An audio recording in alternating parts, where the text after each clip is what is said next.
Good morning students, welcome back to VVN online classes. हम class 8 में chapter 5 coal and petroleum पढ़ रहे हैं। कोल एंड पेट्रोलियम रिसोर्सेज है। अपन ने प्रीवियस क्लास में पढ़ा था रिसोर्सेज को अपन ने दो कैटेगरी में डिवाइड किया था, नेचुरल रिसोर्सेज और man made resources. Natural resources कौन से होते हैं? जो अपने को नेचर देता है, जैसे कि कोल, पेट्रोलियम, सन, एयर, वाटर, ये सारे क्या हैं? Natural resources. फिर अपन ने नेचुरल रिसोर्स को दो कैटेगरी में और डिवाइड किया। एक तो होता है इनएग्जॉस्टिबल नेचुरल रिसोर्सेज, एक होता है exhaustible natural resources. Exhaustible natural resources अपन किसे कहते हैं? कि जो लिमिटेड अमाउंट में होता है, कि कुछ सालों में 100 साल या 200 साल के बाद में उनकी वो खत्म हो जाएंगे। ऐसे रिसोर्सेज को अपन क्या बोलते हैं? Exhaustible natural resources. जैसे कोल एंड पेट्रोलियम, जो पेट्रोलियम प्रोडक्ट होते हैं सारे क्या हैं? एग्जॉस्टिबल नेचुरल रिसोर्सेज है। किस कैटेगरी में रखे गए हैं? एग्जॉस्टिबल नेचुरल रिसोर्सेज की कैटेगरी में इनको रखा गया है। और एक होता है इनएग्जॉस्टिबल नेचुरल रिसोर्सेज, जैसे कि सन, वाटर, एयर। ये इनका यूज अपन लंबे समय से करते आने और लंबे समय तक करते रहेंगे, ये कभी खत्म नहीं होने वाले। ऐसे रिसोर्सेज को अपन क्या बोलते हैं? Inexhaustible natural resources. अब अपन आगे पढ़ते हैं फ्यूल।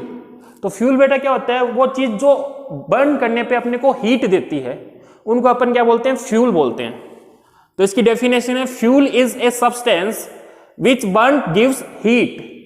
जो जलने पे क्या देते हैं? हीट देते हैं, वो सब्सटेंस को अपन क्या बोलते हैं? फ्यूल। जैसे एग्जांपल वुड, कोल, पेट्रोल, ये सारे क्या है? फ्यूल है, जिनके जलने से अपने को क्या मिलेगी बेटा? हीट मिलेगी। वुड के जलने से हीट मिलती है, कोल के जलने से अपने को हीट मिलती है, पेट्रोल के जलने से हीट मिलती है। ठीक है। पेट्रोलियम प्रोडक्ट होते हैं जैसे एलपीजी गैस, सीएनजी गैस, ये सारे क्या है? पेट्रोलियम प्रोडक्ट है ना। केरोसिन, ये सारे क्या है? पेट्रोलियम प्रोडक्ट है, जो अपने को क्रूड ऑयल से मिलते हैं, जिसके जलने से अपने को क्या मिलती है? हीट मिलती है। तो ये क्या है? फ्यूल है।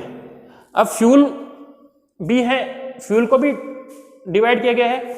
एक होता है फॉसिल फ्यूल, एक होता है आइडियल फ्यूल। तो बेटा फॉसिल फ्यूल क्या होता है? फॉसिल फ्यूल क्या है? कि जैसे कि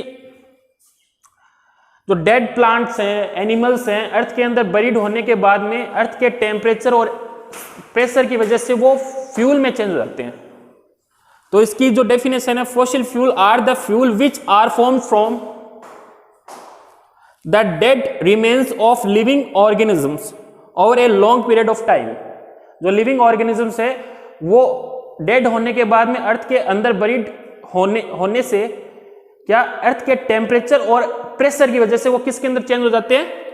फ्यूल के अंदर। उन्हीं को अपन बोलते हैं फॉसिल फ्यूल्स, जैसे कोल, पेट्रोलियम एंड नेचुरल गैस। ये सारे क्या है? फॉसिल फ्यूल है, जो अपने को कहां से मिलते हैं? अर्थ से मिलते हैं। अब इन्हीं फ्यूल को अपन फ्यूल ये 3 स्टेट में अपने को मिलते हैं। एक तो होता है सॉलिड फ्यूल्स, एक होता है लिक्विड फ्यूल्स, एक होता है गैसीय फ्यूल्स। सॉलिड फ्यूल्स में कौन से आएंगे? जैसे कोल हो गया, वैक्स आ गया, सारे क्या है? सॉलिड स्टेट में मिलते हैं अपने को। ठीक है। कोल, वैक्स, ये किसके एग्जाम्पल हो गए? सॉलिड फ्यूल के। पेट्रोलियम, केरोसिन, ये सारे किसके एग्जाम्पल हो गए? लिक्विड फ्यूल के। एलपीजी, सीएनजी, किसके एग्जाम्पल हो गए? गैस फ्यूल के। किसके एग्जाम्पल हो गए? गैस फ्यूल के। तो फ्यूल क्या है? फॉसिल फ्यूल क्या है? कि जो लिविंग ऑर्गेनिज्म है अर्थ के अंदर बरीड होने के बाद में अर्थ के टेम्परेचर और प्रेशर की वजह से वो किसके अंदर चेंज होते हैं? फ्यूल के अंदर चेंज होते हैं। जैसे कोल के अंदर चेंज हो गए, पेट्रोलियम प्रोडक्ट के अंदर चेंज हो गए, उन्हीं को अपन बोलते हैं बेटा फॉसिल फ्यूल। ठीक है। इसके बाद में पढ़ेंगे अपन आइडियल